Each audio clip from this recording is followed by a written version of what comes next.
Hello, ये SSC JN 2013 में आया हुआ क्वेश्चन है। 3 रेजिस्टेंस दे रखे हैं, 1 ओम, 2 ओम, 3 ओम। ये पूछ रहा है पॉसिबल कॉम्बिनेशन क्या है कि अपन इनको कैसे कैसे लगा सकते हैं, सीरीज में, पैरेलल में, 2 सीरीज में, 1 पैरेलल में, ऐसे करके कितने कॉम्बिनेशन होते हैं। तो देखिए, चलिए देखते हैं। अब ये बोल रहा है, देखो पहला वे तो हो सकता है कि अपन इन तीनों को लगा दें किसमें, सीरीज में। अब तीनों को सीरीज में लगाने का एक ही तरीका हो सकता है ना, तो वन वे। ठीक है, अब मैंने क्यों बोला कि इसका एक ही तरीका हो सकता है। मान लो मैंने यहाँ पे लिखा है 1, 2 और 3, ठीक है ना, 1 ओम, 2 ओम और 3 ओम। मान लो मैं यहाँ पे 1 करता, यहाँ पे 2 करता और यहाँ पे 3 करता, तभी भी रहते तो तीनों सीरीज में ही। ठीक है, तो तरीका कितना वही हुआ, सीरीज ही हुआ, तो इसको एक ही तरीका माना जाएगा।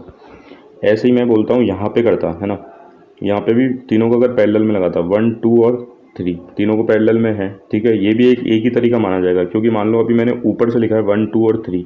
मान लो यहाँ पे मैं 1 लिखता, यहाँ पे 3 की जगह 1 लिखता, यहाँ पे 3 लिखता और यहाँ पे 2 लिखता, तभी भी रहते तो तीनों सीरीज में ही, पैरेलल में ही, सॉरी। तो ये भी कितना एक तरीका माना जाएगा। ठीक है, तो अब अपने पास तरीके हो गए 2। अब तीसरा तरीका हो सकता है कि 2 को तो मैं लगा दूँ पैरेलल में, ठीक है, और 1 को लगाऊं सीरीज में।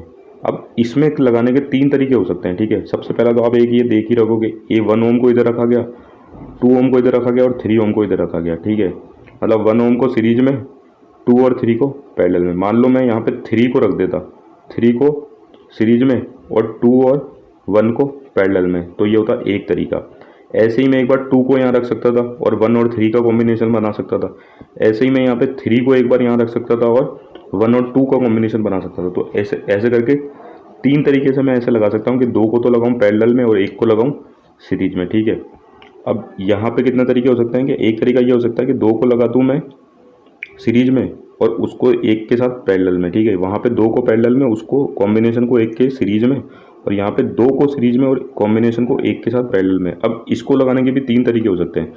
मान लो मैंने यहाँ लगाया 1, 2 और 1 और 2 को तो सीरीज में और 3 को पैरेलल में। अब मैं क्या करता कि 2 को यहाँ पकड़ता और 1 और 3 को सीरीज में करता। ठीक है, फिर ऐसे ही मैं एक बार 1 को भी यहाँ पकड़ सकता था, 1 को भी यहाँ पकड़ सकता था और 3 और 2 को सीरीज में लगा सकता। तो ऐसे करके टोटल कितने हो गए तरीके, हो गए 3 तरीके। तो टोटल वेज कितने हो गए, 3 डिफरेंट रजिस्टर्स को कनेक्ट करने के 3 तरीकों से तो ऐसे करा सकता है, 3 तरीकों से ऐसे और 1 और 2 तरीकों से ऐसे, तो टोटल हो गए 8 वेज। ये ध्यान रखना डिफरेंट रजिस्टेंस के लिए। अगर मान लो इक्वल रजिस्टेंस होते तो ये तो कोई बात नहीं पड़ता, ये तो सीरीज वाले, सीरीज में एक ही वे रहता है, पैरेलल में भी एक ही रहता है, लेकिन फिर इसका भी एक ही वे रह जाता है ना। मान लो तीनों तीनों रेजिस्टेंस इक्वल होते हैं। ठीक है, आर आर आर, ठीक है, फॉर वैल्यू से मैं आर मानता हूँ, है ना। अब मैं आर को यहाँ लगाता, आर और आर को यहाँ लगाता, तो भी इक्विवेलेंट वैल्यू की तो रेजिस्टेंस यहाँ आती। अगर मैं इधर वाले आर को लगाता तो भी तीनों आर आर आर ही रहते।